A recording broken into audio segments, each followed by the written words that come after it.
예, 안녕하십니까. 오늘은 우리 뉴욕 중앙일보에서 발행한 미국 은퇴 설계 이 책 78페이지에 나오는 메디케어와 메디케이드의 차이점에 대해서 말씀드리도록 하겠습니다. 사실 메디케어하고 메디케이드는 상당히 다른 건데 이 말이 좀 비스무리해서 서로 이렇게 많이 착각을 하는 경우가 많아요. 그래서 지금까지 저희가 설명드린 거는 다 메디케어를 설명드린 거예요. 메디케어. 65세가 되면 정부가 의료보험을 제공하는데 그것이 파트 A, 파트 B가 있고 처방약은 파트 D고 또 통합하는 그 민간보험 상품이 파트 C, 메디케어 어드밴티지다라고 부른다. 뭐 이런 걸 지금 설명했죠. 그런데 메디케이드는 이게 좀 달라요. 메디케어는 이게 기본적으로 연방 프로그램이라서 미국 거의 모든 주에 동일하게 적용이 됩니다.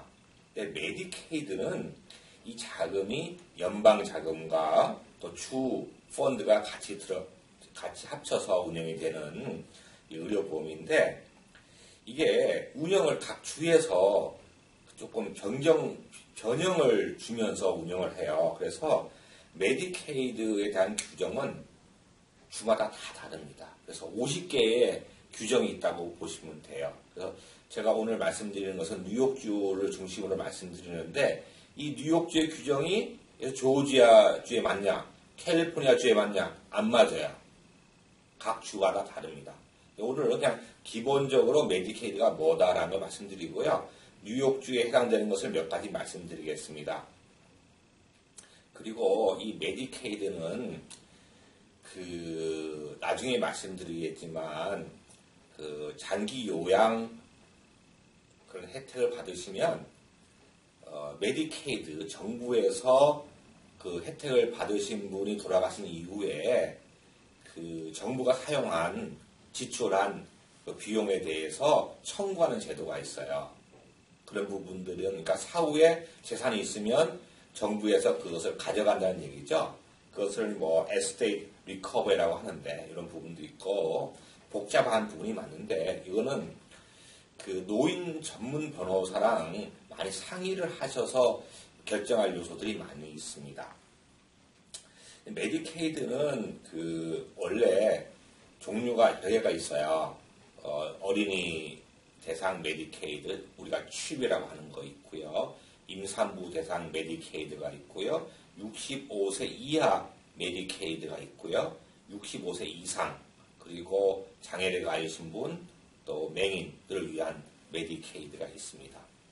저희가 오늘 말씀드리는 것은 65세 이상, 그리고 장애를 가지신 분, 그리고 맹인이신 분, 요런 분들에 대한 메디케이드에 대해서 말씀드리도록 하겠습니다. 메디케어가 있는데 우리 65세가 되면 다 메디케어를 하잖아요. 근데 메디케이드를 신청하는 이유는 특별한 혜택이 있기 때문에 그래요. 그러면 메디케이드 되면 어떤 혜택이 있냐면 일단 롱텀 케어가 됩니다. 롱텀 케어가 뭐냐? 그러니까 제가 이제 치매에 걸렸어요. 그러면 어떤 요양원에 가서 계속 치료를 받아야 되지 않습니까? 널싱홈이라든지 또 홈케어, 집에서 치료를 받는, 장기적으로 치료를 받는 널싱홈 케어라든지 홈케어 같이 장기간의 혜택을 치료를 받아야 되는 그런 경우가 발생하잖아요. 그런 경우는 메디케어는 맥시멈 100일까지 뿐이 커버를 하지 않아요. 그 이상 부분은 자기 개인 돈으로, 자기 개인 경제적 부담으로 해야 되니까, 널싱홈이 어느 정도 비용이 드냐면, 뉴욕 같은 경우는, 한 10만 불 이상 들어요. 12만 불, 15만 불 이렇게 들거든요. 그래서 한 10년 하면 얼마예요? 150만 불. 이렇게 웬만큼 돈 있는 사람들도요, 널싱홈 비용을 감당할 수가 없어요. 그래서 이런 장기 혜택을 주는 보험이 이제 메디케이드고요. 그 다음에 치과 보험이 되고요. 그 다음에 메디케어에 가입됐다 하더라도 디덕터블이 있고 코이 인슈런스가 있잖아요. 이런 구분이 있는데 메디케이드가 되면 메디케이드에서 이러한 본인 부담금을 보조해 줍니다. 그러면 메디케이드가 상당히 좋네요. 그렇죠? 혜택이 방대해요. 좋아요. 그러면 메디케이드 신청하면 되나요? 예. 메디케이드 자격이 되려면 소득 기준이 있고 자산 기준이 있어요. 이 소득 기준, 자산 기준도 주마다 달라요. 근데 일단 뉴욕주 기준으로 하면 그 개인인 경우, 싱글인 경우는 소득이 845불, 2017년 기준입니다. 커플인 경우는 1229불, 뭐 이렇게 되고, 자산은 싱글인 경우는 14,850불, 커플은 21,750불이에요.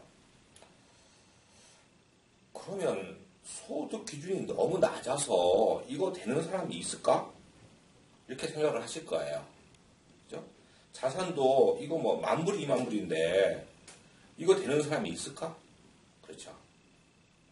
그러니까 이 내용을 좀 자세히 봐야 돼요. 소득에서도 소득에 포함되는 소득이 있고 소득에 포함되지 않는 소득이 있어요.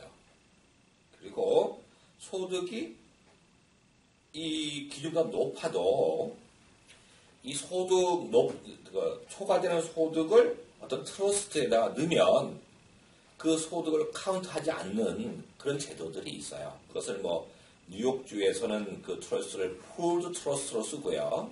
또 뉴저지 같은 경우는 인컴 트러스트 이런 걸 해갖고 소득을 낮춰요. 그 다음에 자산도 보면 자산도 빠지는 자산이 너무 많아요. 그래서 집 빠지고요. 차 빠지고 가재도구들 빠지고 또 그 은퇴구자 뉴욕주 같은 경우는 은퇴구자 IRA라든지 401k 그 어카운트 금액이 있잖아요. 그것을 자기 그 기대 수명에 맞게끔 균등하게 IRS 규정에 맞게끔 인출을 하게 되면 그것도 자산을 안 봐요. 그래서 이러한 그 자산도 많이 조정할 수가 있어요. 또 어떤 분들은 그거 말고 그냥 내 재산, 내 그 은행 통장에 10만 불 있는데 그냥 내 아들한테 그냥 줄래 이렇게 해서 자산 규모를 낮추는 경우도 있습니다. 그런데 이런 경우는 우리가 너싱홈에 들어갈 경우는 룩백 피리어드라고 있어요. 그러니까 너싱홈에 들어가는 메디케어를 신청하시면 5년을 소급해서 어떤 거래가 있었는가 이렇게 보는 거예요. 그래서 이거 자산을 일부러 낮추려고 한 거네. 그러면 페널티를 부과합니다. 돈을 따로 부과하는 게 아니라 메디케어 커버를 그만큼 늦게 시작하는 겁니다. 그런데 이 홈케어 같은 경우는 룩백 피리어드가 없어요. 이게 자세하게 속에 들어가게 되면 아주 미세한 그 요소들이 많고 굉장히 세밀하게 준비를 해야 되는 것들이 많습니다. 그리고 이 소득이 이렇게 너무 작은데 그러면 이걸 어떻게 비껴나가는 방법이 있을까? 법을 지키면서 그런 것들이 몇 가지가 있어요. 그래서 스파우저 리퓨저라는 게 있고요. 또 한 분은 메디케어를 신청하시고 한 분은 신청하지 않으시면